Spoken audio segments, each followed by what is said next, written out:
You're listening to Politics Unspun with me, Jack McCluskey. And me, Charlie Carter. We're two economists discussing the hottest political debates. Like, do tax cuts really boost economic growth? How high should the minimum wage be? Is Scotland ready for independence? Should post-work pints be free? Yes. And because there's nothing we love more than the sound of our own voices, we're putting our future career prospects on the line to share our thoughts on each one of these deliciously controversial topics. We hope you enjoy. Today we're talking about populism, a topic in desperate need of attention. But before we get there, we must address the elephant in the room. Allegations made by us that influential institutions and less successful podcasts have been bugging our rooms and stealing our ideas and topics. And look, I wouldn't consider myself normally a conspiracy theorist, and I still don't, because it's true. We've got so much evidence, don't we, Charlie? We have countless evidence, and I cannot wait to take it to a court of law. This happens every week. Alistair Campbell has stolen our communist and fascist idea for a podcast, and it happens relentlessly, I would say, Jack. Either it's on my LinkedIn or my Spotify or my YouTube. They're taking our ideas, and I won't stand for it anymore. Exactly. So when we do become successful, we'll take a backdated sort of legal action. Yeah. So beware, just because we're small now, don't count us out. Like we will crush you. Yeah, maybe in the long term, it's not the best strategy to give people a 15-year head start to prepare their legal defense. maybe that wasn't the best move from us in hindsight. You are absolutely right, as always, Charlie. But okay, shall we give it a go then? Shall we start this? What conversation cracker are we about to nibble on today, Jack? Was that smooth? I knew that was coming, but it's still funny. That's. I was thinking of how to throw it into this podcast, and I was saying, I can't wait to nibble on a cracker of conversation with you, Jack. But I thought that might be a little bit strange to say, so I sort of threw it in slightly differently. I liked it. There's a nice spin to it. I'm glad. Yeah, so today we're talking about populism, and I'll just start by saying what made me think we should do it now. And I know that you got something to say about it as well. I always have something to say, Jack. Yeah. But it's a bit of a weird one, right? But I was listening to like a docuseries podcast on the Menendez brothers trial. I'm not going to give any context to that, so look that up in your own time. But basically, they were talking about in the courtroom, people weren't allowed to use the words sociopath or psychopath. And the reason given, it was very controversial, but the reason given was that it was almost like too much of a motivated term, that you could say anything like the constituents of what that means. So you could say that they were, I don't know, remorseless or emotionless or didn't have empathy, blah, blah, blah. But you couldn't actually say the word because it was too almost triggering and motivated, such that it would cast them in a specific light. And I do feel like populism, as soon as I heard them say that, I thought, could we apply that to populism? And I thought that's what brought it all up as something I was interested in talking about soon. Can I just say, that was the last thing. The last way I thought this podcast would go. I could never have guessed that that's what you were about to say.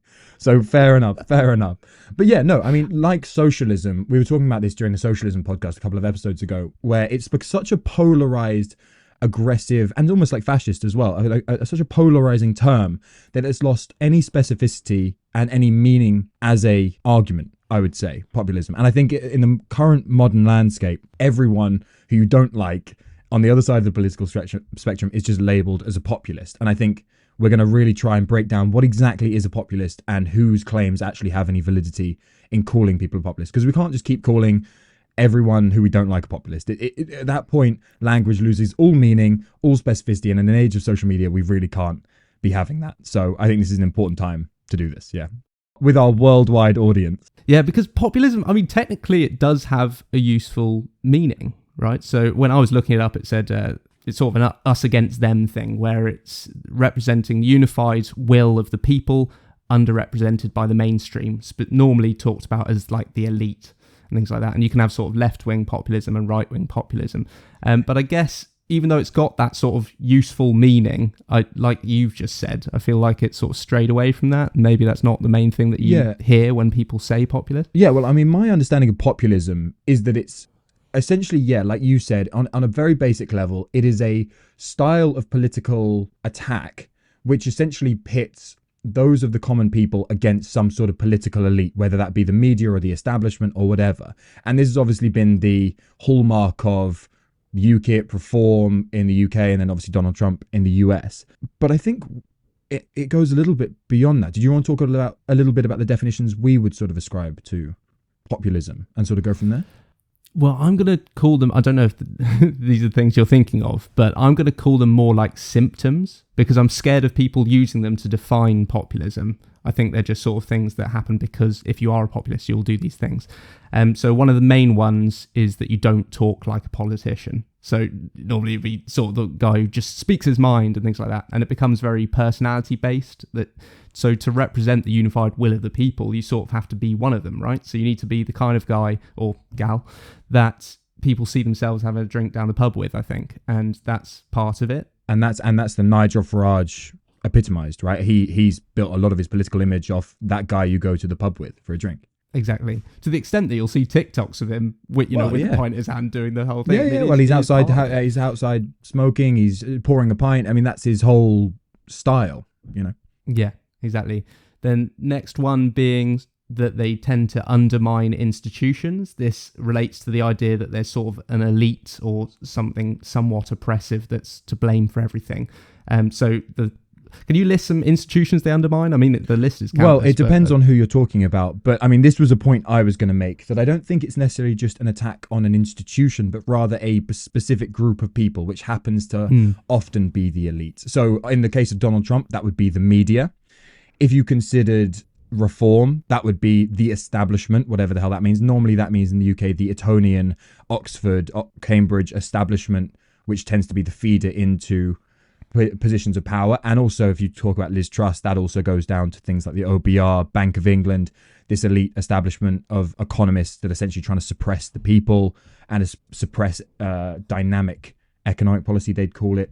If you wanted to call maybe Bernie Sanders a populist in the US, if you wanted to, I'm not, but if you wanted to, that would be like Wall Street and the banks.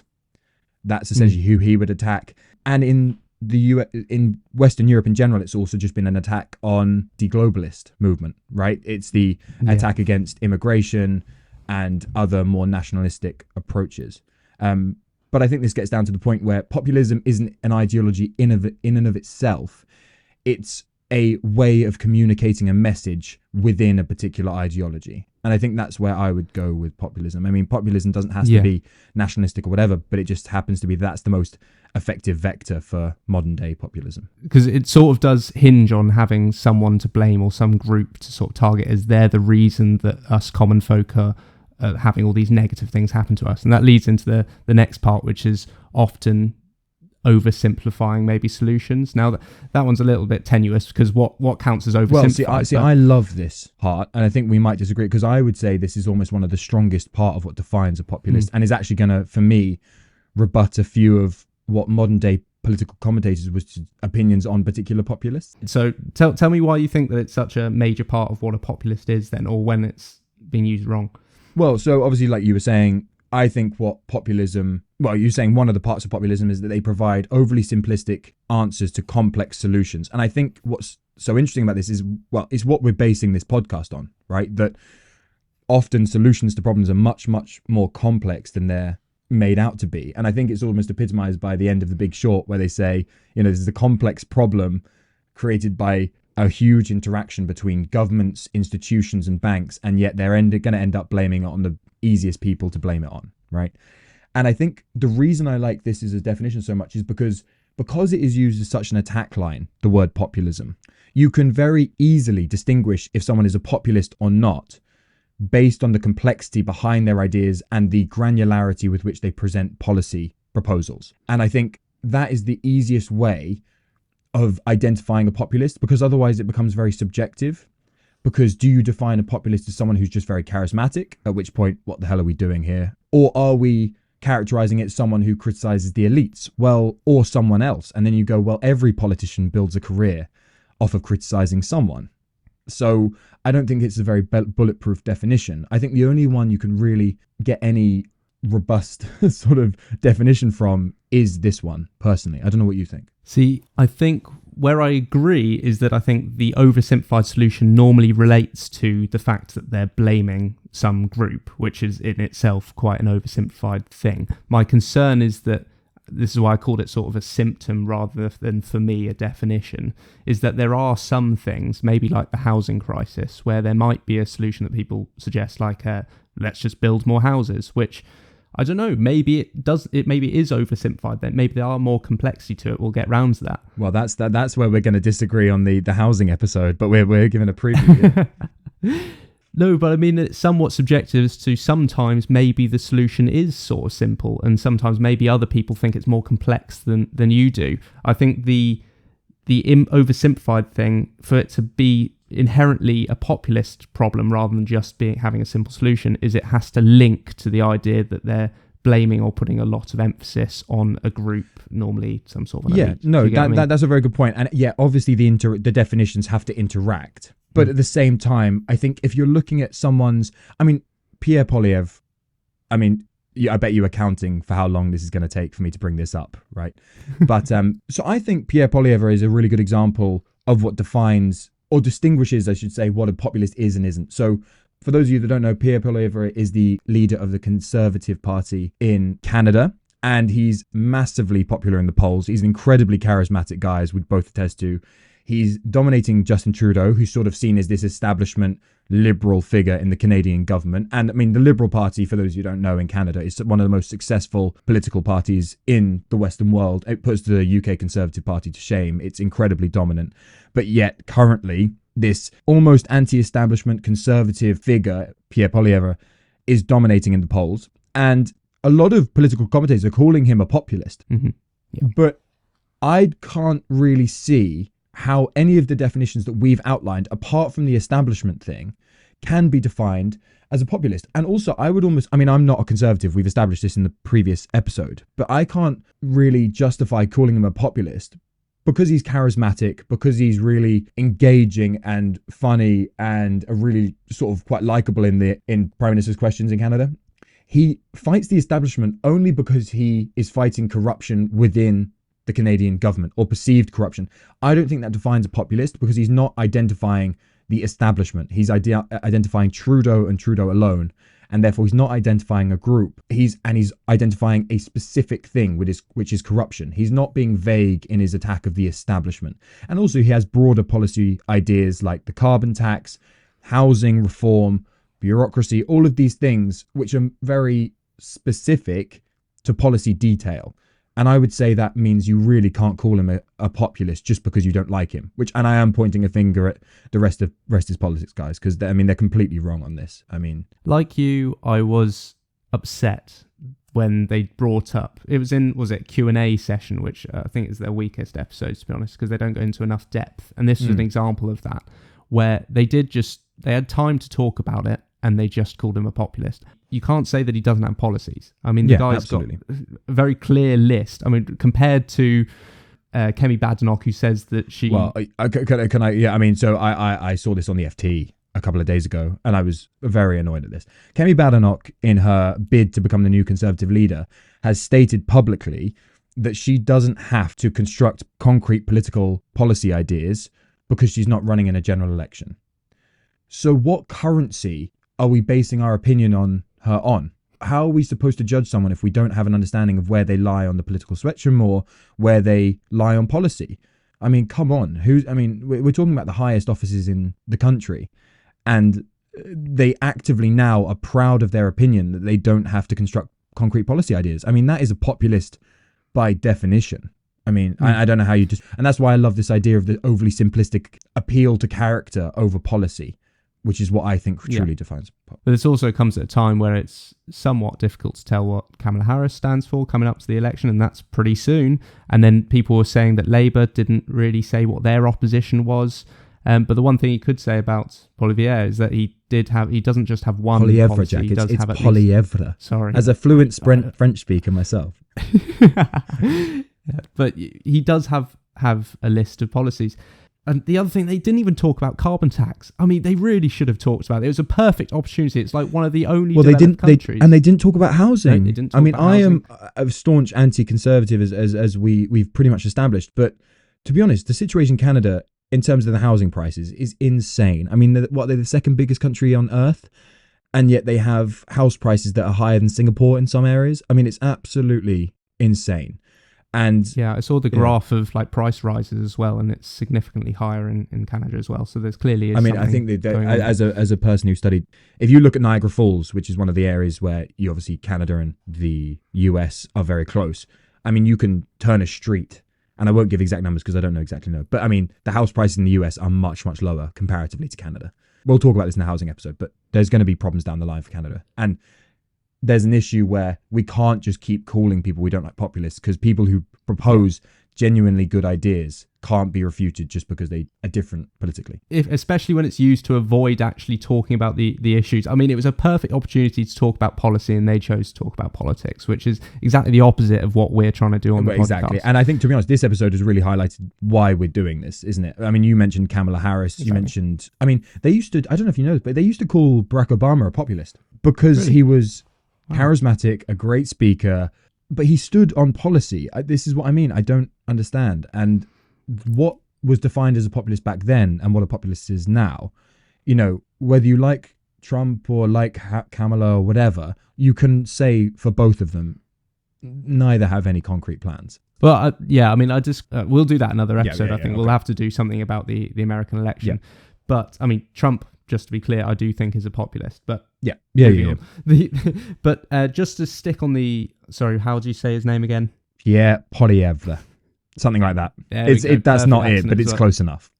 Second episode in a row where you used a French accent. I don't think it's Poilievre. I think it's Poilievre. Anyway, yeah, it's one of those. But to argue in favour of him being a populist, and I'm on the fence, to be honest, but I'll give you rundown line by line of what we've said. Okay. So, well, I think he's verging on the definition. I think. Okay.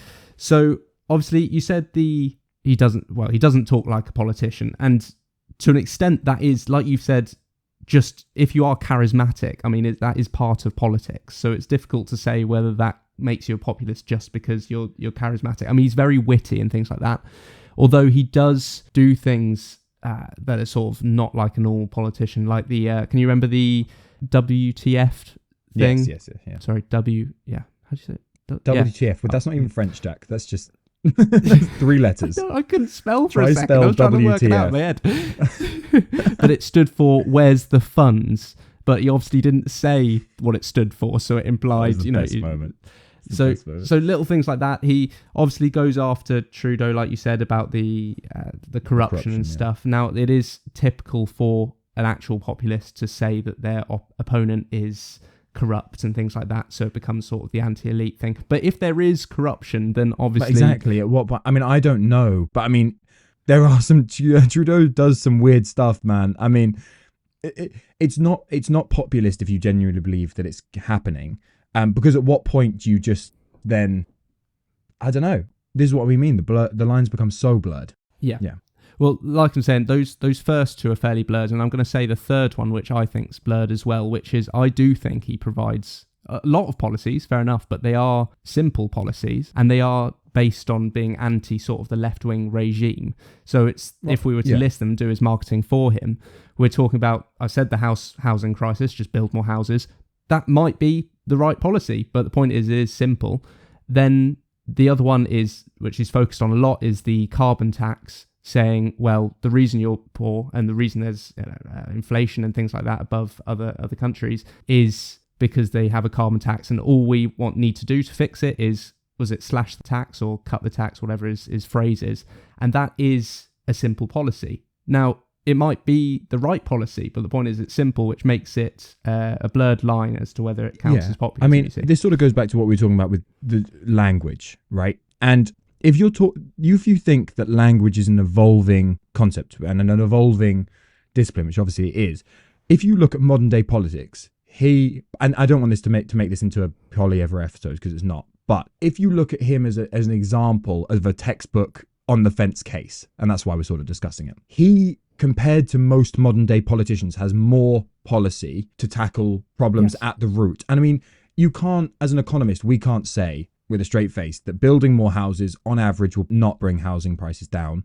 And is bringing in a carbon tax during record high inflation the best idea? Probably not. So the policies are somewhat legit, if not simple, but by modern day standards, they're relatively complete. If you look at comparable leaders in the Western world, if we're going to evolve the definition of populist, then we have to go to the point where it's the worst case. And at the moment, Polyev isn't the worst case. Yeah. And as much as I've made arguments that I'm somewhat on the fence, but that's purely just a terminology thing. I wouldn't call him a populist I know I said to you once that I think he might be a populist, but I wouldn't use it talking to anybody because I don't think it's the main point, and it's the word has lost its value. If I said that, it would class him as a different type of politician to what he actually is, which is suggesting some level of policy here. I think this really brings us on to a nice point, though, actually, which I didn't realize. There's a couple of different schools of thought within populism about what populism actually is. So you've got discursive populism and you have ideology-based populism. And if you just bear with me, Jack, for a second, I might just give a few seconds please tell me. So there's a couple of schools of thought. Some scholars believe that populism is defined by the communication style in which you win power. So it's not necessarily related to policy.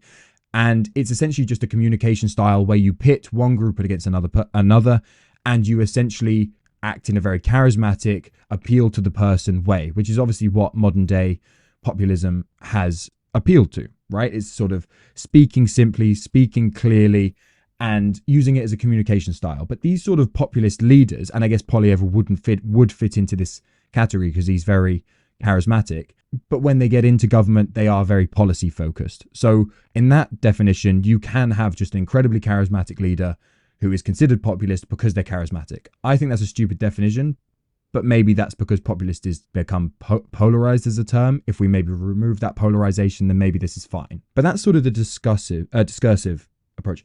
Ideology approach is separate, and these scholars essentially believe that populism isn't just a communication style, but also fundamentally to how they approach policy. And this is where I think this overly simplistic approach applies. And this scholar essentially believes that it's what's called a thin ideology populism. It's a populism, it needs a host to survive. And that host is another strong ideology, which in the modern Western Europe has manifested as nationalism. And I don't know if you wanted to sort of take it from there and talk a little bit about nationalism or how you absolutely. think it all relates. I think it's so heavily linked because... Should we just give a quick definition of what nationalism is? Well, I was going to use it as a sort of bracket for a couple of policies.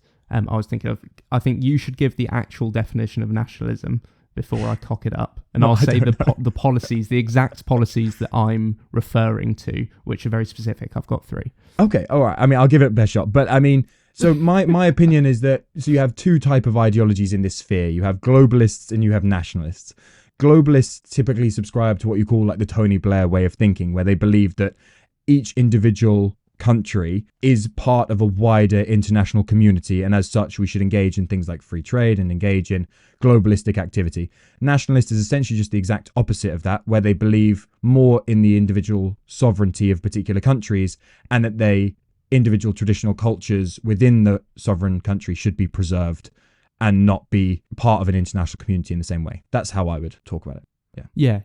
I think what summed it up nicely was, I think Nick Clegg in one of his interviews said that he saw himself as a European first and British second, which is more of a globalist ideology, I guess. Yeah, exactly. Yeah, so going back to it, there's sort of left-wing populists and right-wing populists. Nowadays, when you hear it said frequently now, it's mostly right-wing populists we're talking about. But when I was comparing the definitions, like what they stand for, left and right wing populists, there are differences, but one thing that comes up quite a lot is sort of anti-globalist or Eurosceptic, or I don't know, skeptical of globalization in general. Just right? skeptical. And just skeptical people. The Alex Jones types, conspiracy theorists. Yeah. And going back to the definition I defined earlier, which is that you sort of feel underrepresented by the mainstream or elite. If the mainstream parties aren't talking about anti-globalist values or things that you disagree on that side, and I'm talking about here 3 big ones, which is free trade, so being anti-free trade, thinking that people are stealing your jobs because jobs are moving abroad. That's one key one. Second one being immigration, which it's one of the main ones that people talk about as being a populist idea. is actually sort of more nationalist, really, isn't it? And then the third one, which is especially big in America, but also Farage talks about it, is climate policies, which I would say is a globalist idea, and sort of being anti-ULEZ and things like that. That's really interesting, actually. Yeah, that's interesting. Yeah, so those three. And I would say that, let's take it back to Brexit, where the sort of start of people using this phrase of the populist people, sort of assigning it to Boris Johnson and Farage and things like that. What are they really saying? Well, actually, their main crux of their arguments are all nationalist ideas, aren't they? It's that we don't like this, the EU controlling everything from the liberal there. elite. The liberal unelected elite, yeah. But it's a nationalist idea that wasn't actually represented by the two parties at the time. You had Labour, who were globalist, and you had the Cameron government. They were also globalist. They were also pro-EU. So there wasn't actually a major party that was representing nationalist ideas. And I think if we're just going to label these people populists rather than saying that they're nationalist, I think you're missing a part of the debate. Yeah, I mean, prior to that, you had the BNP, didn't you? So it was a very extreme version of nationalism, which wasn't broadly applicable because of obvious reasons. So Farage essentially popularized a more moderate version of nationalism, which became very appealing. But I think this interacts really interestingly with the concepts we were talking about before, because currently you have a conservative in America, Trump, who believes in free markets, wants to lower taxes, whatever, but also subscribes, so because he's a conservative, he subscribes to early Enlightenment views, classical liberalism, etc. But then he also subscribes to the idea of nationalism and high tariff barriers, which is exactly contrary to the economic system that we had in the Enlightenment era. So it's a real contradiction of these nationalist right-wing populists, well, whatever you want to call them. But it's a really interesting way, and populism has been, I think populism has a resurgence as a term because these people are charismatic, and I think that's really where it comes from, I think. That's true. You're right. And that is the slight difference. And I think that's why the populism as a term does have value. I just think if we're going to call them a populist first and nationalist second, I think it's the wrong way round, I think, personally. Yeah, absolutely. Populism. But then we still haven't really come to an idea of what populism is. I mean, I agree with you. I think the reason these populists have been called populists is just because they've sort of been ahead on the charismatic curve of politics. You know, if you think about traditional establishment types, and for that I will put people like Theresa May, possibly George Osborne, people like that, then naturally establishment types. And I think Barack Obama said in his biography that David Cameron had the easy charm of someone who life hasn't pushed too hard. And I think that's a really interesting way, but that's an interesting way of putting it, isn't it? Because it's that easy, soft charm that's charismatic, but not necessarily in your face. And with the emergence of social media and these more perverse sort of ways of politicizing everyday life, that more in your face, short form charisma is more desirable than that long form, sort of almost softer form of charisma. It's an interesting. No, it is interesting. Out of interest, why do you think populists tend to be associated with the nationalist sort of policies? Like, what is it? Why doesn't that technique of sort of that level of charisma or talking like the normal person? Why doesn't that work as well for the other policies? I've got ideas about this actually, because populism originally did derive from the left wing. It derived in the 1890s, late 19th century, from a collection of farmers and trade unions who essentially banded together in the US and essentially formed a populist party called the Populist Party, which eventually merged with the Democrats. So it was originally a left-wing party that sought to introduce 5-day working weeks, 8-hour working days, have minimum wages, have electoral reform, have all of these things which were typically considered left-wing, progressive taxation. And so obviously, naturally, for a long time, populism was associated with the left wing because it's appealing to the common man. But recently it evolved. And yeah, I think it's because the left wing in the US and the UK in particular, I can't really speak too much to the other, have found electoral success from the centre. So what's happened is they've ended up liberalising their approach to win seats and to win power. But the problem with that is the nationalists who don't have to win power, they've won success and popularity just from the outskirts, they can then attack the left wing for approaching the centre ground. So I think it's almost a problem of success if the left wing become more charismatic and can move more towards the center, that makes it easier for people on the more extreme side of things to be able to attack them for being part of the establishment. And I think it's just a natural evolution where we've seen really that interesting. Nationalists on the outskirts have been able to exploit the fact that the left have moved more to the centre ground. And I think that's where I think it's come from. That's a beautiful piece of analysis, mate. I really like that. Mate. I appreciate that. I really do. You should write that down somewhere, mate, because that's a nice little theory, I'd say. Well, what do we learn about in economics? The median voter theory. Parties essentially converge to the median voter. And the thing is, nationalists in the UK haven't won that much ground in the broad scheme of things. I mean, I know in terms of the popular vote they have, but I think the moment that a nationalist party really does have to lead, they automatically become part of the establishment. And then it's really hard to maintain that populist position, because if you're part of the establishment, you can't really be populist, because by definition, you know. Well, this links into just a nice little party piece at the end. I was wondering if you're interested in saying who you thought were populist or not. Obviously, we've done. I'm not going to say his name again. I'm not going to do it. But he's a good one, sort of on the fence. The Canadian Conservative. But there are others like Trump. Trump has been in power. Do you think he stopped being a populist once he was in power? See, or do you think he's always a populist? I made a joke about Trump in one of my teaching seminars today, and it did not go down well. So Did anyone walk out? No, I made a joke. And the thing is, the moment you mention Trump in the UK, everyone shuts down from conversation, because no one knows who supports Trump and who doesn't. So everyone just shuts down. So they'll let you know. Yeah. No, I mean, they just didn't know. Everyone just sort of, just in an academic world, everyone just didn't say anything, and it was the most awkward 5 seconds of my life. So I'm hesitant about talking about Trump, but okay. The thing about Trump is he sort of falls halfway between this discursive and ideology-based populism. Most of Trump's populism, I would say, is from his simplistic language, really basic takes on simple issues, and his just communication style is really populist by the discursive definition. But when Trump got into power, he did have an albeit very questionable set of policy prescriptions, a sort of traditional conservative quasi-nationalist approach, you know, and he did have policy prescriptions. So I think that sort of stopped him from falling into this trap whereby he becomes part of the establishment. Also, he lost again. I think if he'd won twice, that would have started to become a problem for him. What do you think? I think I'm still pushing back against the idea that it's about how many if you have policies, that makes you not a populist. Yeah, see, I do. I think that has to be the cornerstone. But yeah, anyways. But even when he was in power, he was still, I think you don't automatically become part of the establishment, because it's almost like he's fighting back at it from within. You know, that's what they would think. And the thing that he's saying that the election's stolen, the thing that he's saying that the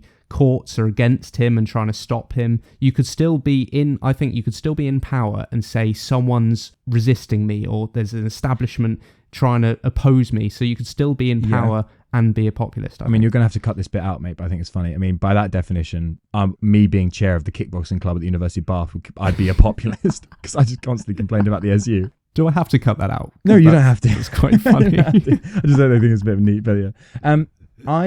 I would argue that Trump almost acts as a one-man band. Yes, he's part of one of the biggest political parties in the world, and he leads it, whatever. Mm-hmm.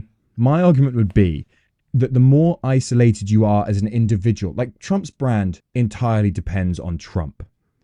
I wouldn't argue that's the same for the National Front in France, the AfD in Germany, or Reform in the UK. They do have strong leaders, granted, but I think Trump by himself is this almost messianic figure in the US. I don't think we have the same with Farage and Le Pen in France. I would say that the extent to which your argument will hold is the extent to which the person is individual in their approach. So it might work for Trump, but I don't think that would work for collective movements like Reform or the National Front, because the moment you have, I don't know, the party will naturally become intertwined with the establishment, I think. But Trump he has his very distinct personal brand. And I know Farage does as well, but I don't know if it's to the same extent. No, I get what you mean, that he's sort of a messianic figure almost. Yeah. I get that. So you think that Trump is more of a populist than Farage? Is that? No, I would say Farage is more of a populist than Trump, personally. I don't know what Farage stands for at all. I think Farage is up there with the biggest populist in the world, in the Western world currently. I'll leave it at that. Yeah, we'll cut you off there, Charlie. Before a rant ensues, we shall end it there.